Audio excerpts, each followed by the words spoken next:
There are people that have goodness on the inside and it also shows on the outside. They're decent inside, they're kind, loving, humble, honest people on the inside, and their honesty also shows on the outside. That's one kind of people.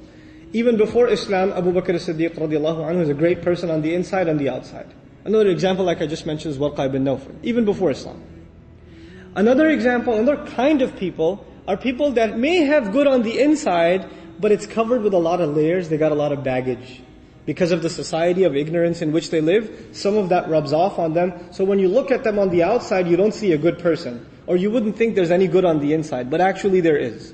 An example of that, or a couple of examples of that would have to be people like Hamza radiallahu anhu, or Umar bin al-Khattab radiallahu anhu. There's a good inside, but if you see them before Islam, you wouldn't think there's anything inside. You wouldn't think this is a nice person. But there's still some good on the inside.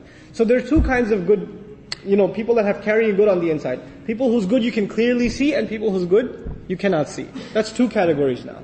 Here's the third category. The third category are people that everybody likes them. People think they're great.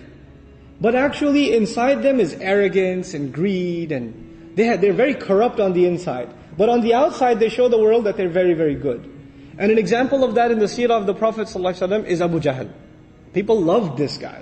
They called him Abu al-Hakam.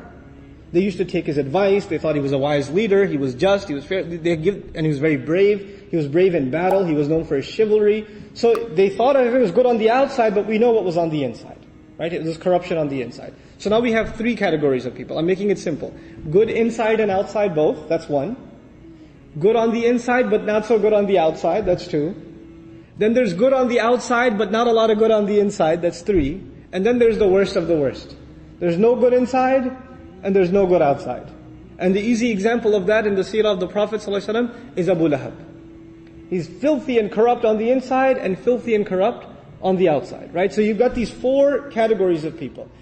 When bayyinah comes, al-bayyinah, when the revelation comes, when this messenger comes, this messenger is forceful enough, and this message is forceful enough to now separate between these people. And it makes it very, very, very clear who is actually good and who is actually bad. So people like Abu Bakr as-Siddiq radiallahu anhu and Umar bin al-Khattab are on one side. Why? Because they had goodness where? On the inside. And people, even if they looked like they were very good, they looked like they were very good, like Abu Jahl, or may have a lot of power like Abu Lahab, they became separated and cut off, and they were on the other side. Because Allah exposes that there was no good where? On the inside. This is something nobody could have known. Nobody could know what's going on inside. The only thing that comes and clarifies that in that society is the revelation that was given to Muhammadur Rasulullah sallallahu alaihi wasallam.